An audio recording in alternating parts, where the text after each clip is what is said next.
In a crisis, when minutes can save lives, time and distance are a rescuer's worst enemy. I'm William Shatner. Tonight on Rescue 911, true stories of heroes who let nothing stand in the way of giving others a second chance at life. We begin on May 17th, 1992, as Sherry Giangrossi and a couple of friends set out on a day-long trip in the foothills of the Sierra Nevadas in Northern California. Some of the footage in this story was taped as the actual events unfolded.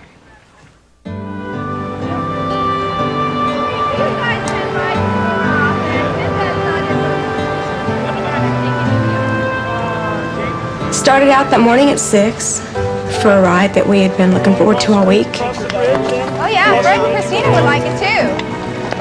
Christina would really love it. We didn't really have a plan for the ride that day, so it suggested that we go down the river, we could water the horses, and build a battle plan for the rest of the day, because it's still early. Okay.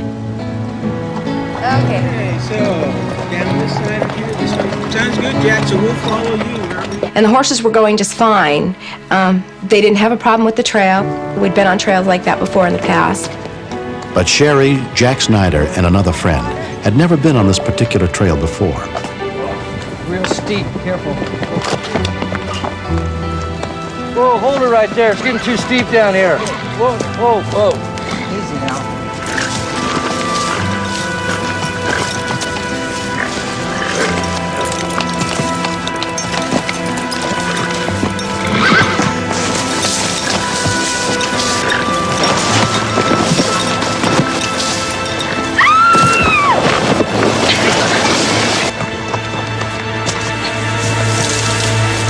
I turned around to see him falling down the hill.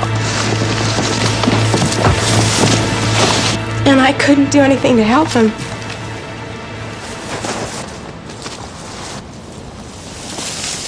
When I got to the bottom, he was just laying on his side, and he wasn't breathing, and he wasn't moving. And I thought he had died. Oh, easy, Okay, baby. easy. Okay. Hold me there, partner. Oh. I really didn't want to roll him over at that point. I had no idea what the other side looked like. The very first thing that came in my mind was, I don't have a gun with me to euthanize the horse. It was absolutely no doubt we was going to have to put him away. Okay. He'll be okay. When we continue, He was in very poor shape. His heart rate was real low, and I was wondering whether he was just going to die on the spot.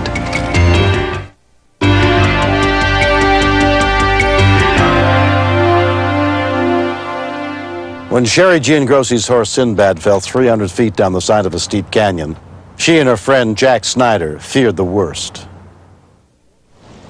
Sherry, this leg is awful bloody, but I don't think it's broken. I assessed the horse. I rubbed him down and couldn't feel a great deal of heat, certainly no protruding bones, and I was amazed that he'd gone where he had gone, and there was absolutely nothing appeared to be broke. Come on, son. Come on. Come on, baby, get up. Come on up. Come on up. Come on up. Who now? Who, son? Who now? Okay, you're okay. Who? You're okay. He was pretty cut up. He was starting to shake all over. But he was moving. He was alive and scared. Sinbad's veterinarian, Dr. Vern Thacker, was called in. What happened? Well, come off the ravine up there and down the slope. I was amazed at the distance he had fallen. My greatest concern was that there's lots of complications that can develop as a result of going through trauma like that. Yeah, it's going to take a bit to... I had to be realistic. He may look good from the outside, but how does he look on the inside? He took a terrible fall. A fall that no horse should have lived through. There you go, Sherry. And we're trying to figure out how we would get him out, or how we could get him out. There was no way to get him back up to the top. Well, we'll treat him for the shock. Initial considerations were to push him off into the water and take him down to a trail to where he could walk out of. But he wasn't walking very well, and he was shocky. I didn't think he needed any further trauma. All right, Sherry, we'll make the problem. So we decided to try and organize and get things together for the next day and have Sinbad stay overnight. gonna be okay, I baby. told Sherry I didn't want him to lay down because he did have an elbow fracture that might get further damaged if he did lay down. It was the longest night I've ever spent in my life. I'd go stand with him and just hold him and tell him that we were going to get him out of there. And that he was going to be just fine. Not really sure myself if we were going to get him out of there. But I guess I said it because I felt I needed to hear it. The next morning, Sherry's husband, Fred Giangrossi, called around, searching for someone who could evacuate the injured horse. The top there, the ravine. When I called our veterinary, Dr. Thacker, he'd been trying to reach me at home all night. And he said that he thought he knew of a man that was going to be able to help. Helicopter pilot Scott Baker, who had performed a similar rescue once before, agreed to try to lift Sinbad out of the steep canyon. Nobody wants to fly in that canyon. There are just too many wires, you can't see them. Windy. You've got 3 bridges and 150-foot long cable hanging underneath you. Dr. John Madigan and a team from the University of California Davis Veterinary School were also called in to help with the rescue attempt. Over the last few years, we've been trying to design a harness that would support a severely injured horse and allow them to breathe easily, allow them to be comfortable in a harness or a sling support device. Easy, Sinbad. He was quite scared, so we had to administer a tranquilizer. Okay, attaboy. Let's use this blindfold on him over there. We've decided that it's probably best to cover the horse's head with a soft blindfold. Horses can panic, they can become frantic, and they tend to withdraw a little bit with a blindfold. They actually don't panic in the dark. Yeah, I got it.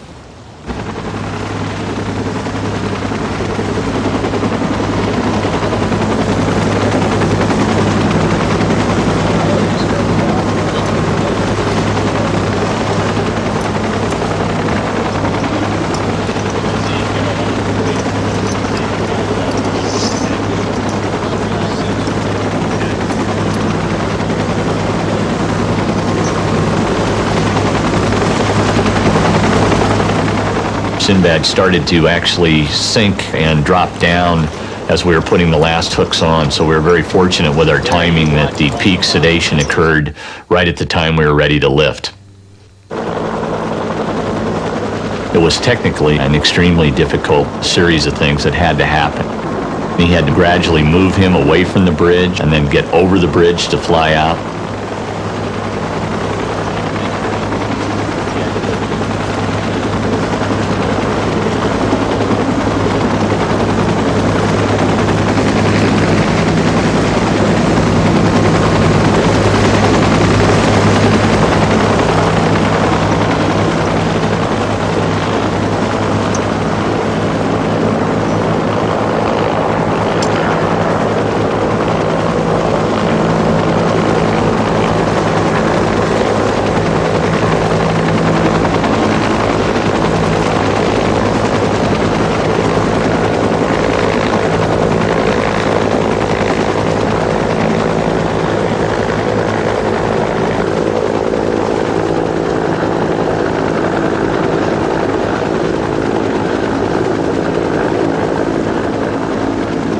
My thoughts while I'm flying the animal out are, if anything goes wrong, I'm going to have to let this animal go.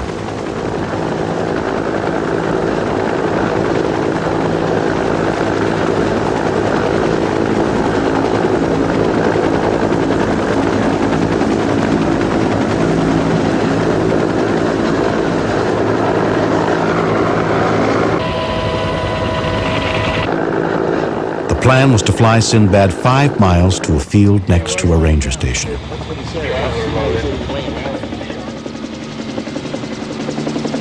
And now I can hear the helicopter coming.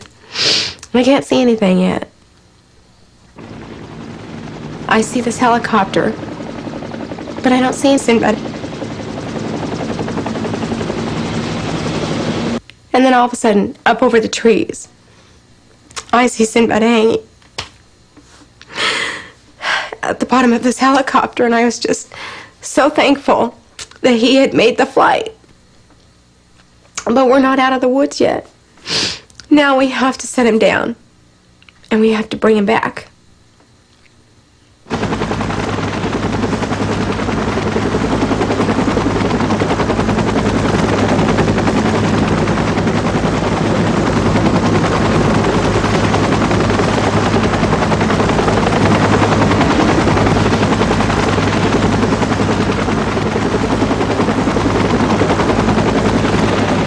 When I saw the animal, knees give, go right to the ground, didn't seem to want to stand at all, I thought the animal was dead. That hurt to have so much done and to lose the animal now. He was in very poor shape as compared to the day before. His membranes were very gray. His heart rate was real low, and I was wondering whether he was just going to die on the spot.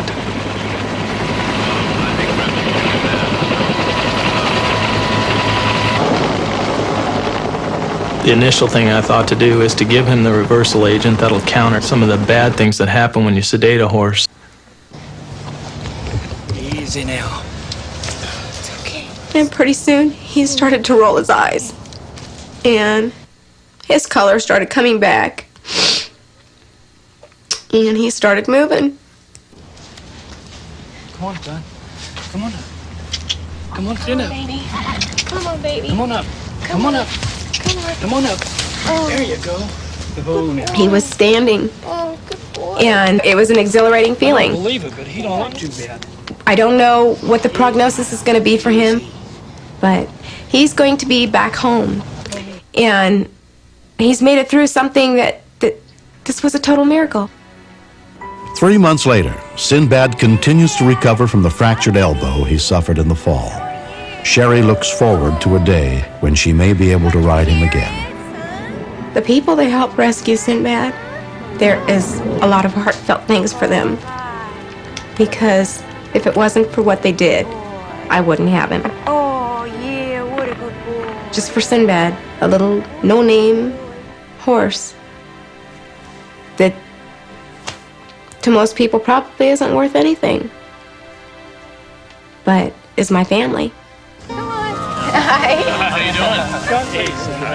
Sinbad's recovery was quite amazing. He just had the heart to come through this with flying colors. He healed very well in spite of taking such a bad fall. When my wife is happy, I'm happy. Sometimes I wish I could say that I'm my wife's best friend, but I think it's Sinbad. Oh, such a good boy, yes. Don't you bite me.